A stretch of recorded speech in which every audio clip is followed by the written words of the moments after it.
Right. Make sure I don't see my penis.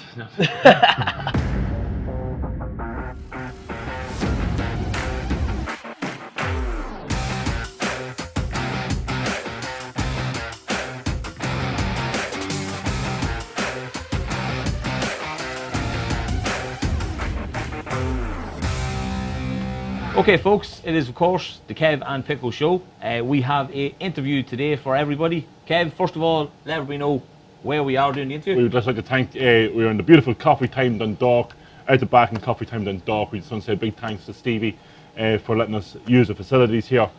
And Pickle, take it away. Yeah, so we are joined for this very special interview by a fella who, kind of a special guy, right? This guy has done 60 ultra marathons in 60 days. He has done 100 marathons in 100 days, okay?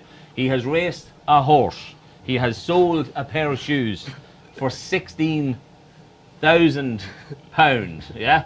Right? We are very welcome to have Stevey J with us. Stevie, thank you so much for joining us. Thank you so much. Thank you. So it is. Well, first of all, how are you?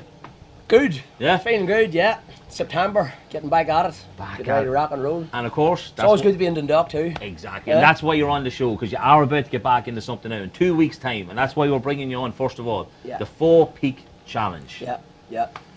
For people who don't know what this is, there's 4 peaks in Ireland.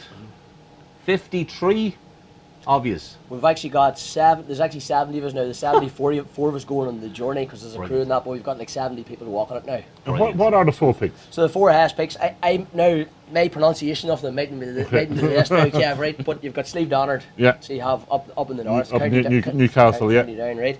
Then you've got Laguna, somebody's going to correct me on that one, right? Which is in Wicklow, right? Then you've got Kierantoul down in Kerry. Yeah.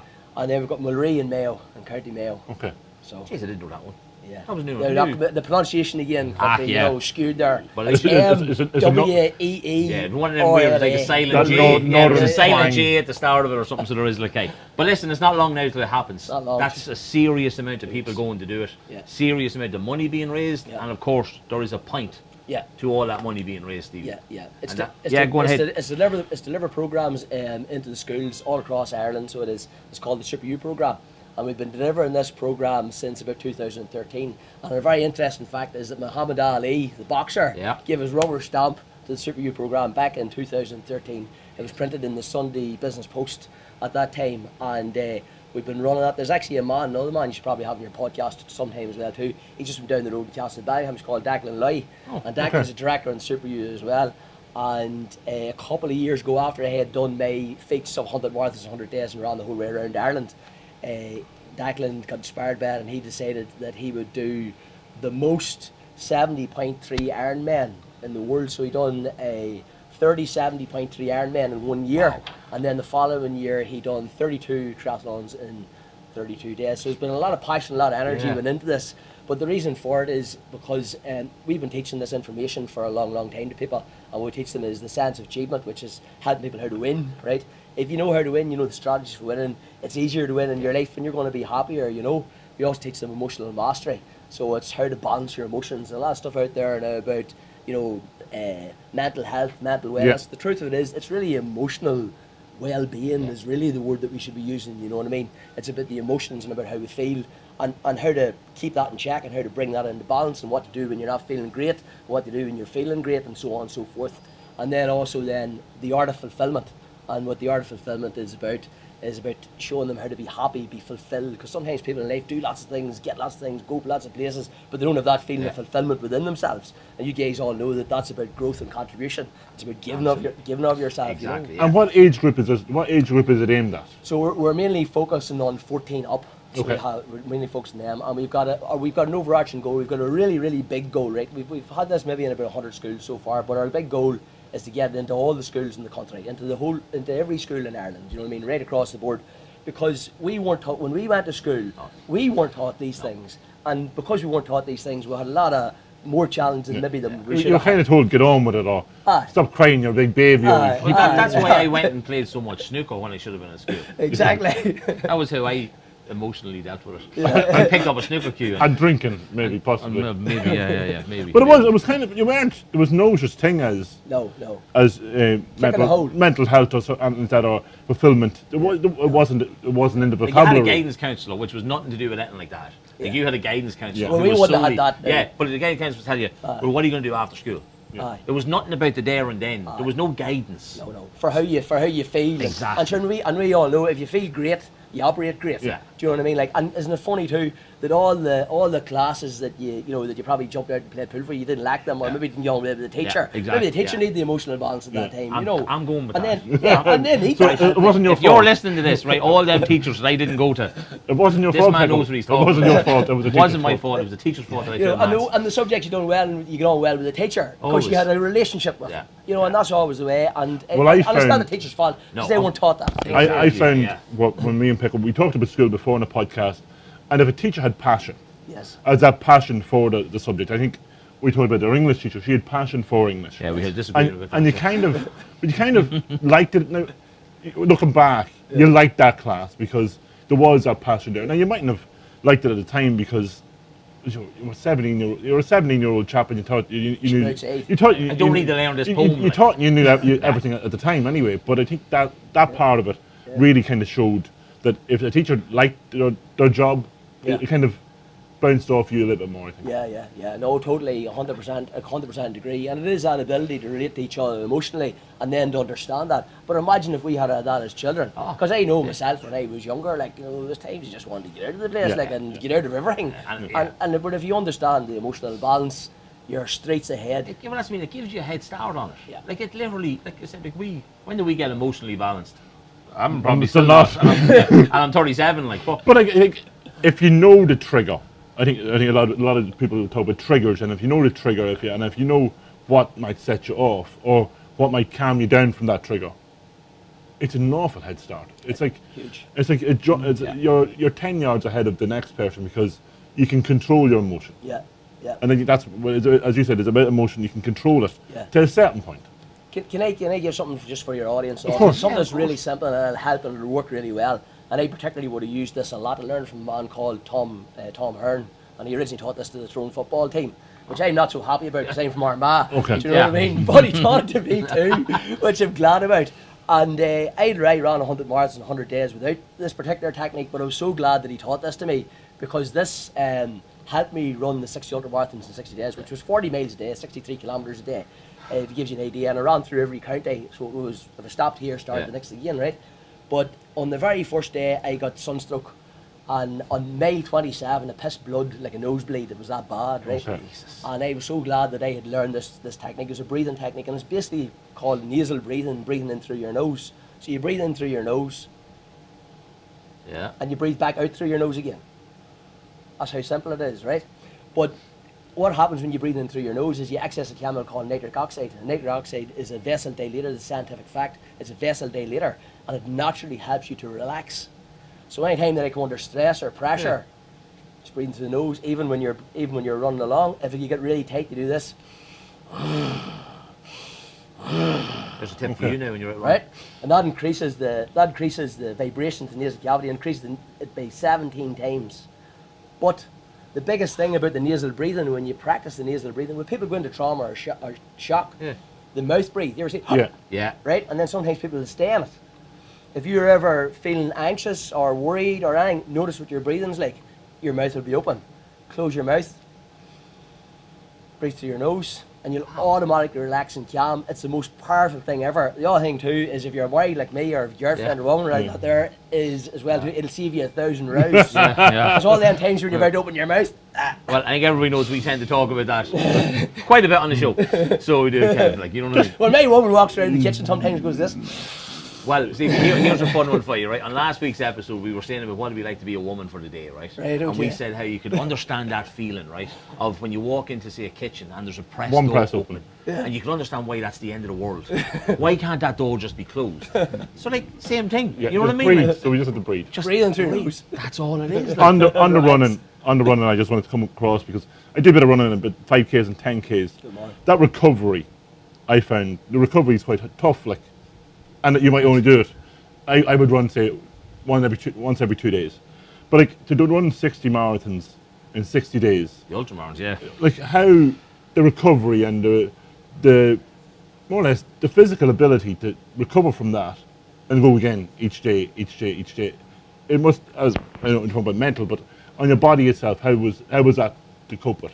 You said you weren't a runner, like you said when you come up to the city at first. No. Like it wasn't like you've been running No. all your life, like. No, I started with the 100 marathons, Yeah. got me ready for that. And the on the body, the 100 marathons, the 100 days, if I tell you Yeah. that in 2015, it was like somebody kicking the shit out of you for 13 days. Okay. And after that, you're okay. You know, it's kind of like you ever go and do a good day's labouring or a good Yeah. day's work, and you're wrecked. Yeah. And Yeah. after 2 weeks, you're used to it. Yeah. So that's what I equated the 100 marathons, 100 days. That's how I equated that in my mind, Yeah. right? Okay. And other than that, it was repetitions. So you're saying about your 10K, Yeah. I'd be like, right, okay, that's 4.5 repetitions. Yeah. So Yeah. I would think like that, right? And so in that thinking, but behind all of it, for the ability to be able to do it, because you can reason it in your mind, and I can tell you how to do it, but the drive has to be beyond where Yes. you've been before, and the passion always has to be something beyond yourself. And for us at that time, it was Larry McGuire, and he wanted to set up a foundation for his sister called Laura, who died when she was 7 years of age, Okay. and the family didn't know what she died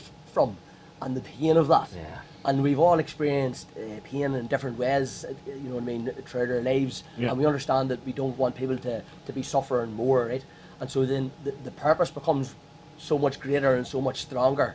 Like for me at the time, I can remember we were through all the recession stuff not too long before that. And we were running a group down in Dublin called the High Achievers Club.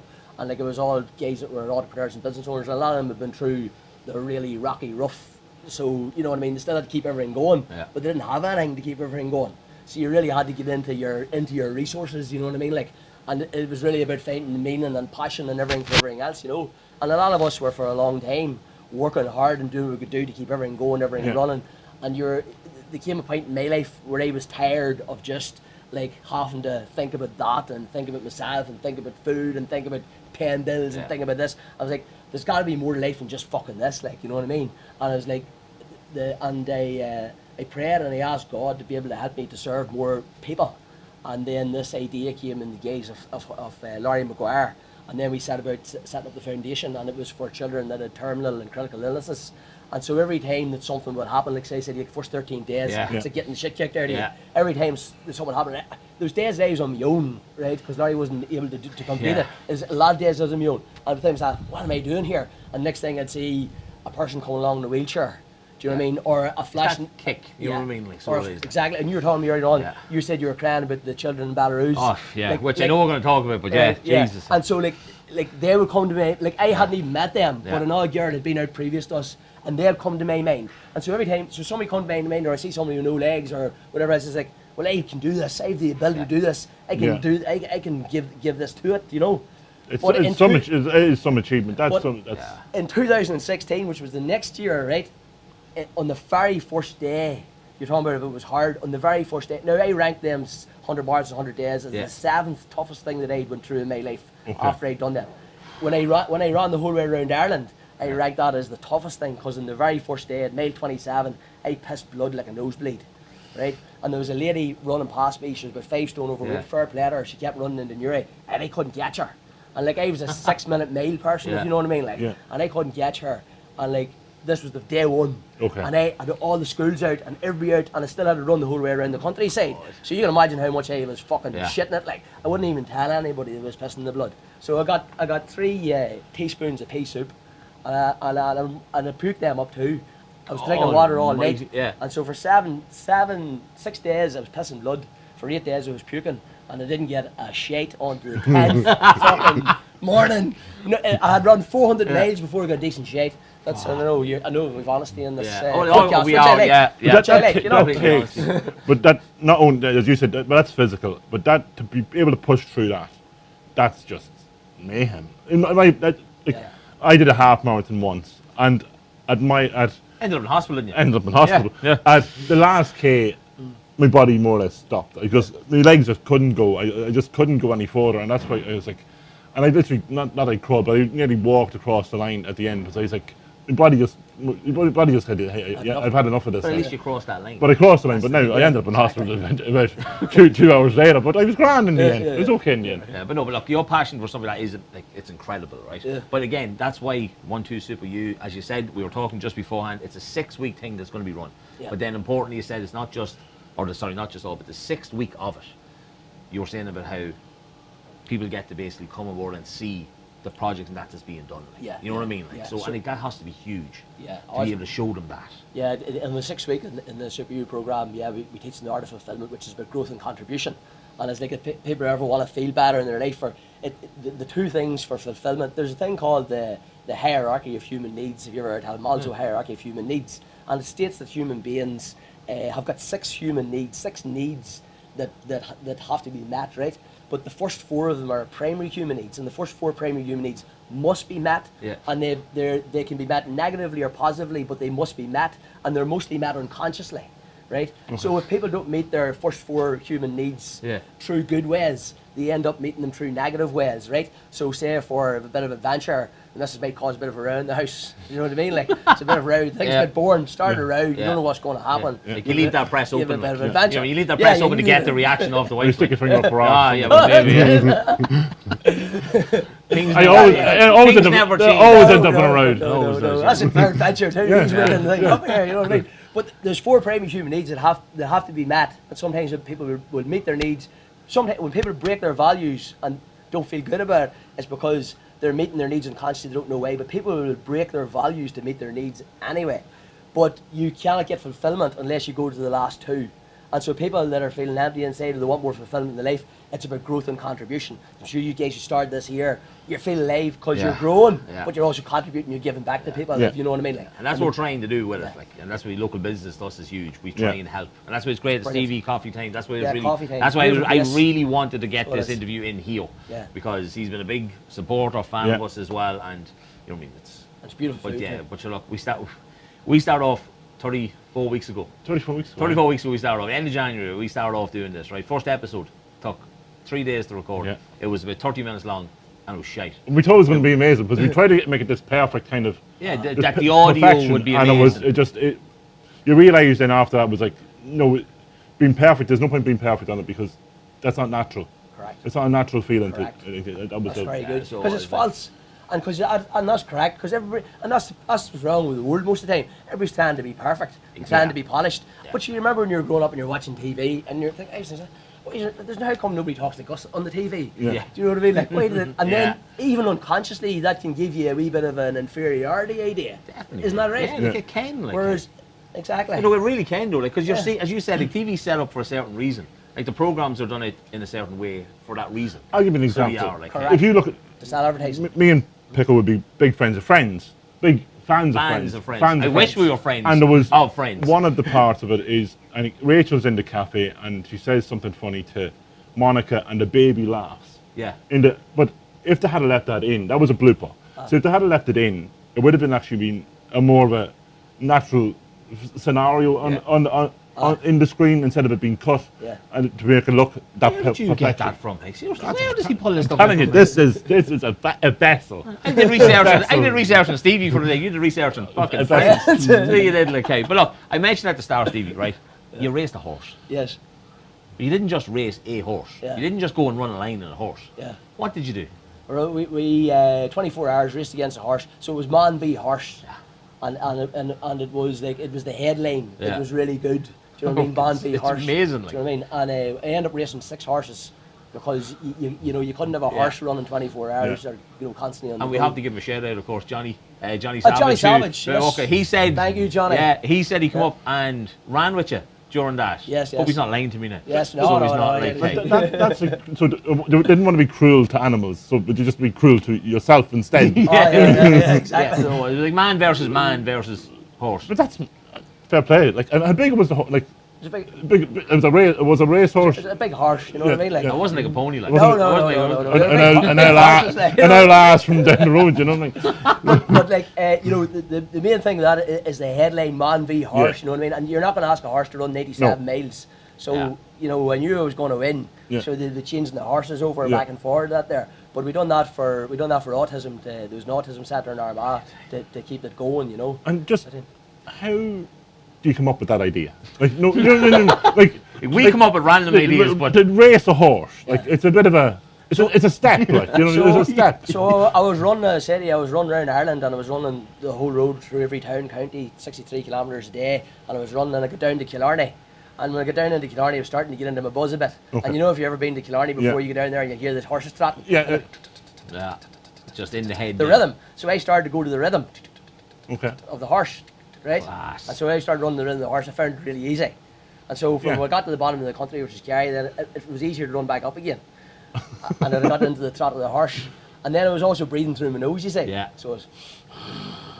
And in my mind too, I'll tell you this one as well, in my mind as well too, when I was running around Ireland, I would imagine that I was chasing a stag, right? And you see at the end of the run, I would get faster. So the last 10 mile I'd start running faster, and then the last 6 mile, and the last 3 mile, last 2 mile, because we imagine that I was running, I was racing against the stag, and then the stag would burst its heart, you know what I mean? Yeah. God, hey, that So is that's amazing. what would been the thought process. Yeah. So you're very much, and when you're running like that too, you're very much between this kind of the physical world and the spiritual world. Yeah. Because in the first days when I was in all that pain, I was doing a serious amount of praying, and I was in heaven and hell constantly. You know what I Yeah. mean, like. Yeah. And so the horse came about from that, and then from me, the way I was breathing through the nose, way I was India. So you're sounding more or less sounding like a horse. is it? And so it came to me, Yeah. you know, and when something would have came to me at that time, I'd say, right, well, give me 3 signs to see if it's right. And when I got back home again, when I finished, I got back home again, I hadn't thought about it, but then I was invited out to a barbecue for an autism barbecue, Yeah. because I'd done work for autism that year too. And a man called Sean Quinn says to me, he says to me, Stevie, he says, do you know, our Neve, his Neve, the wee girl's autism, he says, our Neve, he says, look, just loves horses. He says, you know, children with autism just love horses. And I said, you just have to give me a sign there. Yeah. Yeah. And that was the sign to go ahead with it, like, you know what I mean? And So you must have an awful lot of faith. You A must lot have of faith, a yeah. lot of faith, Faith, yeah. to bring you through that. Yeah, Yeah. yeah. Very good. All faith. Faith, for me, it's all faith, because it's like you're breathing. I didn't make that. Your hand, Yeah. I didn't make that. Yeah. My eyes, I didn't make that. I didn't make any use. I didn't make any Yeah. of this. There is magic. And I think that's one of the things we were talking about television earlier on, programs. A lot of people programs can oftentimes be programmed out of the magic that there is in life, out of the Yeah. reality of the magic in life. But the reality of life is it's nothing but magic. It's all magic and miracles, like, you know what I mean? All the time. Yes, there's things that happen that we don't want to happen. Yeah, of There's course, challenges, yeah, all yeah. the rest. But most of these things are in tune with ourselves, if you know what I mean. Like, but there's a lot of magic, there's a lot of miracles, and at the end of the day, like, why are we here? Like, you know what I mean? Good stuff. Give it a go. Yeah, I'm still trying to figure that out. we talk about that most weeks. We're trying, I know talk it. I talk about faith, and you kind of, and I'd be a church goer and stuff like that. But it is, I think there's something that's not, you can't explain. Yeah. I think, but Exactly. that's good. and that's where we differ. That's what you, that's what it is, and it's kind of like, but that's why people are different, and that's why you have to accept people are different in different That's why we scenarios. can be friends for 30 years. We And can but do a podcast. What I do and- find in Everybody's different, Yeah. right? But there's certain truths that are real, Yeah. right? So like, I wouldn't be a mask or anything, right? But I would be spiritual, and, Yeah. I ask, and I understand that there's an intelligence beyond myself. Yeah. I suppose that's what it is. Understanding there's an intelligence beyond myself, and understanding that everything has a reason, and there's a certain thing in the nature, and I just find that everything's easier that way, and it gives you more purpose that way, you know. I told you when I was talking on the phone last week that I hadn't cried in work in a long Shit, time, aye, right? yeah. I don't know, I probably did once. I probably hung over way back when I was young. Aye. Right? But I watched the video, the orphanages. Yeah. Now you are the director of. I'm one of the them, directors, one of them, yeah. The video that you have up on YouTube, anyone wants to check out any of Stevie's videos, honest to God, there is so many you can watch. And again, all the people talking about the retreats and all that, which you want to chat about as well, Yeah. okay? But that video is incredible. You're full of everything, right? You have passion, you have faith, you have the whole lot. Yeah. But something like that, I saw on the video what you did when you went over there. I saw the kids there. That's what made me literally break down in the middle. Now, when I say walk, I'm in my bedroom, obviously walking from home, right? Yeah. But I was still walking. Yeah. That has to be one of the, forget your marathons, forget ultra marathons. Yeah. That has to be one of the hardest, but yet most rewarding things Yeah. to do. Yeah, it's extremely rewarding. And the funny thing is it, like, I end up in along with that charity. Tom McNeely's the man that started that, and he's a journalist. So he's a corporate media consultant now, and he started that like 22, 23 years ago. Yeah. And he was doing that for many years, and then when the boom times, loads of people were helping him, and then the recession came, and Yeah. it was just basically him and his family. And him and his family had to keep going out he says he couldn't not keep going out every year to do Santa Claus, Yeah. because if he didn't go the following year, they wonder, Why didn't he come? what's going on? Yeah, Yeah. what's going on? And I met Tom in 2016, and then found out that he was doing that work. And it was a funny thing was the images of these children were always coming to me Yeah. from the children of Chernobyl previous, and I met Tom, and then I got involved with it. And I was so happy that I got involved with it. And it's been very, very, very rewarding journey, because I've been able to build more leaders from that. If you know what I mean, like saying the journeys that I was doing with the running and stuff, it was very much it's very much centered around, well, look, it's me that's doing the running, Yeah. and and I'm raising the money and all this. But for this, because it was so more. Because this is so much more, is like, it helped bring me even more into even more of a leadership role, Yeah. and bring more people along, so we started bringing lots of people along then to that and got out there. The thing that would strikes me about it too, and I know the images that you're talking about, Yeah. is when we were in there, is like, and it is quite shocking, and the smell's very overwhelming. It was as something like you well were too, getting, the way you're things. getting sockets, and you were putting new swings out. Yeah. On, you know what I mean? It was that simple, like, not simple things, but things that like any Normal, other country basic, just take for ordinary. take for granted. Yeah. You know what I mean? But being able to go over there and like seeing the reaction of people that just Did you have not, like, in a sense, to have nothing simple like that. Some of them don't, can't even see. Some of them can't hear. Yeah. Like, there's one guy in the bed, and he's so happy, and he writes with a pen, and he's the pen in his mouth, and like his writing's just perfect right in between Yeah. the lines, and he records the weather and the temperature every Yeah. day. And the director of the orphanage says to me, he says if anything goes wrong and he doesn't like the food, he says, or doesn't like this, he says, he'll write a letter. And he's writing, he's writing it with his mouth, you know what I mean? Like, and when you see that, people like that, and there's other ones that aren't coherent, but you see that there, and man, he's no arms, he's laying in bed, he's around the same age as you, and he's so happy to see you. And and he's not grumbling because his dinner's cold, or because it's raining, or whatever. And like, there's two things in it. Like when I went in and see them children, it brings out a real great sense of joy and a sense of like love or unconditional love in a way. Other people, they feel a lot of sadness when they go in there, different stuff and things like that there. But the sad is really what's in you that you see. Yeah, that's what you get back. You just kind of what you get back. But I suppose from perspective is, they actually help us as much as we help them, because they show us really what life is. Because like when yourself, like I said, even 9 piss and blood, it's like, but I've still 2 legs. Yeah. I've still something to piss through. You could lose a fiver, and people, oh my god, it's the end of the world, I've lost a fiver. But like, there's so much else going on. Exactly. There's always somebody worse off than you are. Exactly. Really. The man that found the favour, might be like £1 million of them. Yeah. But like, Some people give homeless people phones. like you did, yeah. I did that once before. We talked about it before. We were You've done a lot of things. It was a drinking Let's be honest, you've done a lot, okay. But where does the passion come from? Where people out there that mightn't have done anything like this, but where do you find the passion to want to do this stuff? Where does that come from, and how can you more or less give other people that advice of, if they wanted to find something like that, how do you go about finding that in you?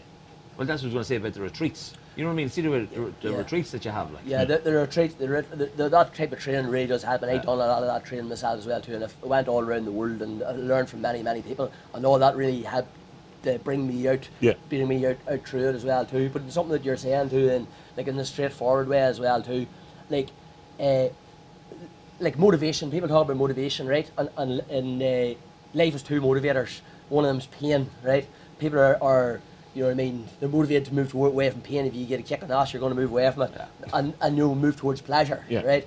And like I found that, like, it's easier to be motivated to move towards pleasure rather than constantly waiting for somebody to come behind and hit you a big kick up the hole. Yeah. Do you know what I mean? So I thought, so if something comes to you, the way things come to you, and people think, you see, when things come to them, they think, oh, that's myself, or that's my brain, or that's whatever. I wouldn't think that. I think life's showing this to me, and I have a choice to say yes or no. I don't really show myself anything. Do you understand? Yeah, you're waiting for that. I don't think that I think.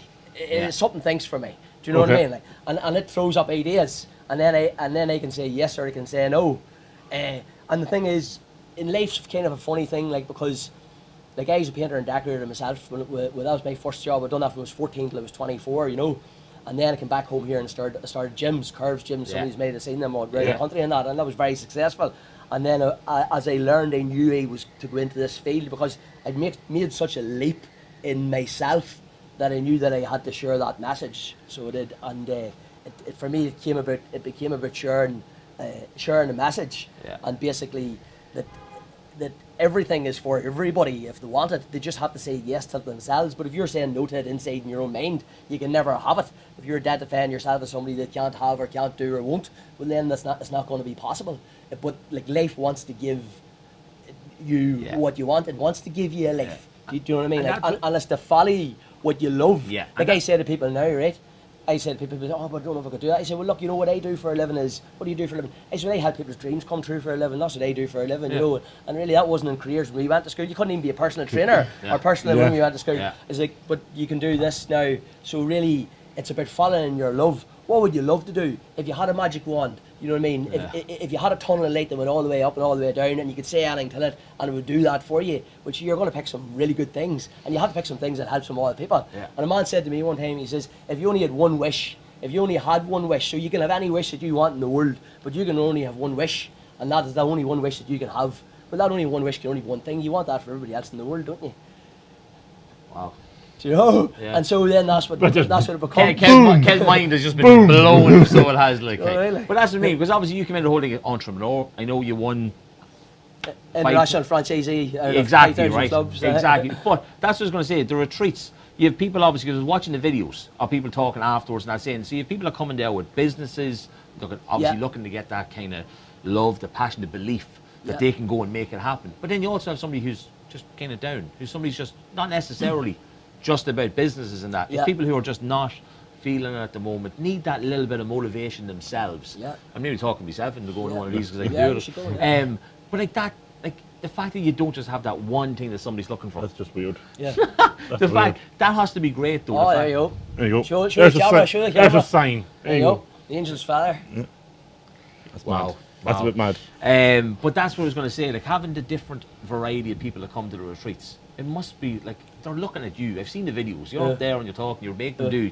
You know, at one stage I was watching when you had them up doing jumps up and down, and then they had to do the it was nearly like the Daniel Bryan yes movement from the WWE. You had them I like them. I know, yeah. You had to, but like having a room of people like that just are so focused on you, and I know James as well, because obviously we've seen some of the videos as well. James did as well. Well, you see, it kind of looks as if they're focusing on me, but really you see they're focusing on themselves. Yeah. Because I'm just focused on them. Yeah, because you're making them think about you. No, I mean them. You're making them think about them. Sorry, like because they're focusing about themselves. But you see, you said something there.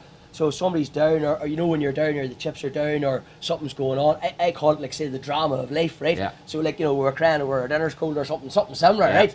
And it's the drama of life, and it's almost like there's this lane here, and there's all this drama. And then there's what you'd really love to be doing, which is your worthy ideal, right? And you see, there has to be drama in your life if you're not following your worthy ideal, right? Yeah. Because the drama meets your first 4 human needs, but your worthy ideal meets your 2 for fulfilment. And when you're in the path to your worthy ideal, you're alive. And we all know that people live, and there's people that are alive. Yeah. Do you know what I mean? And there's a difference in living and being alive, if you know what I mean. Well, because some people live for drama. Some people do love drama. Yeah. For whatever reason. Yeah. I'm not a big fan of drama. Yeah, and drama is a good thing and can be useful, and it's very important for expression and all this. But I'm talking about the drama in terms of, like, you know, oh, life's terrible, but really the truth is, like, I don't know, just watching the TV or the truth really is life's really good. Yeah. Do you know what I mean? Yeah. But maybe I haven't got what it is that I want to do, what I want to fixate on. Meaning in a sense, exactly. Like, you know what I mean? Exactly. And when a person has that, like, running this or a goal or an opportunity, something, it gives them that purpose, that meaning, and so it activates them. They're alive. You see, it's like electricity, right? So it's kind of like this, like electricity comes into the room, and you can put a 50-watt light bulb in it. So the electricity will go to the 50-watt light bulb and light up the 50-watt light bulb. It won't make the 50-watt light bulb a 100-watt light bulb. It won't. But if you take out the 50-watt light bulb and you plug in the 100-watt light bulb, it'll do it too. Or if you stick your finger and it'll fry you, right? So it's the same thing. It's really what we're playing. Yeah. The most important thing that I can say is the top line story. What is the top line story that you have, what you're holding in your mind? Because the top line story is only the one that the letter can go to. So if you know, and you really have to convince yourself, that's why you keep talking. And that's the type of stuff we're teaching in the Super U in the schools. Yeah. Because we're teaching the science of achievement, the art of fulfilment, emotional mastery. We want to teach them the stuff that's helped us. Because this originally came from people, a group of business owners that were down in Dublin. We're glued to you. Yeah. We're 37. Yeah. And we're glued to you. You're aiming for 14 upright. Yeah. I mean, would you go younger? Would you ever think about going that wee bit younger? We will provide for the other ones, and I have an idea. And if anybody wants to copy an idea, you're more than welcome, because that helps the thing go quicker. Yeah. And the idea is, you know, they're better learning. They feel in more story format. Okay. So like reading them stories and stuff like that. They won't really have the reason faculty won't be fully formed for them to actually understand the different faculties, or they mightn't have the same life experience at that stage, but maybe more in story format and stuff like that. But when they're 14, then they can go, do you know, when you're 14, do you know what I mean? Like, you're either going to go for everything or against everything, you know what I mean? Like, and I think most of us went against everything, you know. We definitely did that. We grew up in the countryside, though. There wasn't much to go for. So there was. That was a field, really. You had a field, or you had another field. Well, we had fields that we drank in, of course. Quick thing, right? Obviously, you're married to Catherine. Yeah. 3 lovely children. Yeah. Like you go away, you do this, you do that. You're away 100 days, you're away 60. Like the support you get. Like any, like anything in life, though, when you have the support at home, first of all.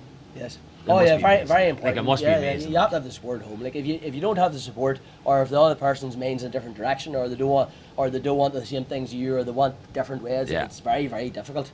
So whenever someone's on board with you and behind you and supports you, it makes everything very, very easy. So I'd like to thank Catherine for that. Yeah. And do you thank you, darling. And do you see?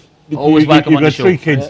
Do you see yourself in them, as in the positivity coming out in them? I suppose it's a bit harder for maybe a father to see as well, too, because you know yourself as a father, you have to be a bit bossy and cross at times as well, and give the toe in the arse. I'm the good cop. An Irish toe. I'm the good cop. I'm the good cop. You gotta be. It depends what age you are. You gotta do kind of both. But no, I would like the children, which. You know, when I went to school, I said that I learned through osmosis, because I didn't really do anything, if you know what I mean. But I learned through osmosis, and I done all right because I learned through osmosis. But they're all done very well in school, like, and you can see that good positive mindset. But Catherine does the homework with them and all that type of stuff too. But yeah, no, they're good kids. They're happy and they do their work, and they're good at whatever they do. They play themselves and. That's what you want. That's what you're looking to do. But I sent Kev one of your videos, and I was saying it to you already, right? It was the faith versus fear video, right? I don't know where you were sitting. You're lucky you were sitting in a tower doing it. I have no idea where you were sitting, because it wasn't a normal room with the pictures in the background, right? Yes. That video changed my day. Changed my week. I think it probably changed me a little bit, right? Well, let's make sure everybody watches it. No, that's honest to God. It's on YouTube, right? It's called Faith versus Fear, okay? Yeah. It's basically everybody has fear. And as you said in it, which has kind of resonated with me, was you hear the word faith, straight away people think religion, as everybody now knows. But me, I am not a religious man at the moment. Yeah. But when I listened to it, I mean, I told you, I said it to him as well. Well, it texted me. It was like, you need to listen to this. It changed me day. Yeah, literally straight away. Yeah. So, and it can do that if you trust me. Go and listen to it. Right, it is going to make a huge difference to you. Okay. Yeah. It's how you say things. Oh yeah. Right? Honest to God. Like, I watched that video, I'd say, about 20 times. If I'm feeling a little bit just on edge, which we obviously feel a lot because of the way we are, that video, boom, changes me completely. So it does. Like, I'm not even trying to explain what it is. Go listen to it, okay? I'm not going to tell you this again, right? It's incredible, so it is. Like, what did you think? Like, it plays on you. It kind of makes you look at things, and it kind of plays on it, and you kind of go, right, okay. But yeah, as I don't really want to. Oh no! You can't really say too much about it, because we want people to watch. You can't really. I think the explanation doesn't really justify what it actually is. Yeah, you have to hear I don't the think I can explain. You know, in the moment when you're talking and saying things, and you're saying it through that way, you know what I mean. But you could be in a different part of a journey for talk. So you could be, and you could take it apart from it, and then the next time you watch it, you could be in a different part of your day, and you could take a different part from it. That's correct. Yeah. So I think that's where I got from. Yeah, you really are, like, you know, you piss blood and it's pure blood, and you're like there and you're shaking, like, and you're like, right, and it's like, what am I going to do now? You see, whenever I done what I done, it came to me because I asked for answers. So I asked. It doesn't matter. You don't have to be religious. I'm not religious, right? Yeah. I'm not into any churches, right? I do believe in Jesus because I believe the message, Yeah. which is basically, you know what I mean, for life, basically, which is to live, which is the message, right? And I believe in many prophets. As you said, you don't crawl to the grave. I Life's not about crawling to the no, grave. Like, no, so no, it's no. not like Believe in many prophets, you know what I mean? Yeah. But the thing is, when it ultimately comes down, we are always unconsciously deciding something. Yeah. So when I was running that thing there, it was very clear for me that every single emotion falls underneath these two emotions. Yeah. Either greed, jealousy, anger, fear. Yeah. Right? Love, joy, happiness, peace, faith. Right? And so it became really, really clear. And so once that Yeah. came clear, then I knew that you always have a choice within yourself, within your being. So we are told that we're co-creators. I know when you're at school, you're told you're a co-creator. Yeah. So we're co-creators. We create with the power and the energy and the life force. But what that co-creation means is it means that you get to decide, you get to choose. If you choose yes, the straight road and what you see, then you don't have to know how to activate that and make that happen. The challenge is most people are only choosing things that they know how to make and how to create and how to happen because they're choosing out of lack and limitation. But the truth is that everything in this entire world and universe shows you that lack and limitation are not a reality, because all there is abundance.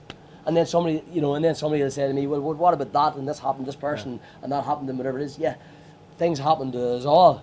But everything is just abundance. Everything is just life and just abundance and just for that, right? And if you go into the fear, you only have your experiences, and you only have what you have went through yourself, plus all the bad experiences that everybody else has been through to rely upon. Yeah. You don't have access to all information and all knowledge. But whenever you go from faith, you're connected to all information, all that. That's when the serendipity stuff happens. That's when everything clicks, the magic happens, it starts to roll, it all starts to roll into place. But the interesting thing is this, it can never happen for anyone unless they ask it to happen for them. Yeah. So back in years ago, don't search this now, this Ask Stevie anymore, but I used to be called Ask Stevie. If you search Ask Stevie now, it comes up as a porn site or something, because somebody stole the fucking website, right? But years ago I was called Ask Stevie, but it was like ask, seek, knock, and the real truth was, it's not. People say it's biblical. Things that are biblical. Some of the things that are in biblical is just because there's some home truths in it. Yeah. But don't believe everything's in the Bible, because there's a load of shade in it too, right? You know what I mean? So that's just for everybody else. But there's home truths in it. And in every good book that you read, there's home truths in it. And in every person that's ever advised you, that's went through the world and been older and gave you life experience, them same home truths are there. And when you hear home truths within yourself, you recognize it and you feel it. You know what I mean? But sometimes people can't hear things because they still have the fear of the program. Well, I'm not religious, and I'm a program, or I'm not this, or I'm not that, or I wouldn't look at that, or I couldn't read that book, or I daren't blast myself or say anything about Jesus. It's like, if you say anything about Jesus now, people think you're fucking mad, right? When we were growing up, we were all running around with fucking statues of Jesus and Mary all the time, and going to missionaries and everything. That's the way it was. I went to I used to go to Knockshore every fucking I called the weekend in August. Like. Right. But there has to be some truth in the whole thing, right? And you see, obviously there's a confusion in it. We all know what happened with the Catholic Church. A lot of confused people there, you know what I mean? That doesn't represent faith. Correct. That does not represent what I find people would talk about, oh, how can you go to church? How can you believe? Why? Yes, there was massive mistakes made. There was huge corruption put in, but that doesn't mean that book or what's in the book is all. Or the message. Or the message is all to do with that. That is separate to this. Yeah. I mean, you have to separate both. I think you have to separate both from each other to realize, okay, well, that is what I believe in. That was disgusting, but I still believe in that. Yeah. And then after that is what's the truth? What's the God's honest truth? Yeah. So even if you ever get to this point in your life where you think to yourself, you ever get to the point where you think you know a lot of stuff, and then the next day you realise, fuck, I didn't know. Yeah. I really don't know now, right? And then you start to question yourself, and you start questioning myself, and go, what do I really know? What do I really, really know that's really true? And then I got to the point to see what I knew. And it wasn't a whole lot, to be honest with you, right? But then I sometimes well, at least I know what I know now. Yeah. And then I had to look and see, well, do I know this? Or is a lot of this a mystery to me? And the truth of it is, a lot of this is a mystery to me. Yeah. So it means that it means there has to be something more to it. Do you know what I mean? That kind of resonates, because I thought, literally, 2 years ago, I thought I knew everything. Yeah. I had everything sorted. I was kicking ass. I was flying. I was really healthy. And then one day, boom, that was it. Literally shut down. Body was just mind and body was kind of all over the place. And then you kind of go, what the fuck is going on here? And you kind of, as you said, you don't know anything after. I didn't know anything after that, and I was kind of I had to kind of find myself a bit. So you kind of do that, you know what I mean? You kind of you have to look for yourself a wee bit more. Maybe okay, well, you didn't know everything after all. Because but as you look at a 5-year-old child, first day in school, they come home from school. Yeah, I've done school. Thanks very much. I'm done with it because they know everything in school. They know everything because they've done it. Perfect. Dan, sorry. Are we back on yet? Yeah, it's been back over the last You see, he would have said it. Keep that too. doing that because 3 minutes left in the card. Okay. 3 minutes left on the count. Keep that on. Anyway. Yeah, but I mean that's what I kind of felt about it. It was kind of like you kind of think as a 5-year-old child you do think you know everything, even at that. So I think every year or every day you do go in through it. You kind of go, well, that's something new. Yeah. But like we'll put the link up. Remember you were saying we're going to put the link up for that video. Yeah, Faith versus fear. Because trust me, when you listen to it, definitely. Everybody will take something from it. It might be. everybody takes something different. Yeah. Everybody Which takes is something brilliant. different so well. Like, hey, And, but and bringing it back to the Super U as well too. You know, imagine this like so. You know, imagine you're growing up and you're a child, and you know you're told if you're growing up and you're a child and you're told that there's something special inside you, and there's something special and there's a special life that flows through you, and you can do a lot of things. And you're gonna. You know, and there's a magic in life. And imagine growing up like that, or not being told that. The difference. Yeah. That's You know. it's such a simple thing to be able to get. And the Super stories U like is that. really about that. It's really about back showing the children, you know, about like you know, it isn't already decided for you. There is lots of potential here. There's loads of things you can do. There's lots of things you get involved in, and you can really make that difference. And on that last day that you were talking about, on that 6-week program, we teach the art fulfilment and contribution and growth. When they get to see those projects, then children get to choose. Then they can choose to do something for the orphan children of Belarus. Brilliant. They can do something with the Madagascar. They can do something locally, but they learn two things. That's like Madagascar. That's a great film, mate. Did the animals still talk? They learn that they can help somebody. You know Well, what I you mean? don't know And at they that also age. learn how to pull a project together. Well, look, I have to say, it's been an absolute honour. Thank you, sir. Having you on. It's been mate. an honour. Thanks Thank me you as well, so dude. much, Thanks very much, Sure, Stevie. thank you, Really man. appreciate it. Of Absolutely. course, Thank you, man. we have to give a shout out to Dan. Thank Who you, nobody Dan. sees. Okay, Lightstone Media, of course. Big shout out again to CoffeeTime Stevey, Sarah. Thanks so much for letting us come in this you. evening. Hey, but yeah, Stevie, Thanks very much. thank you so much. Thank hey. you, man. Appreciate it. Thank you, man. I appreciate it.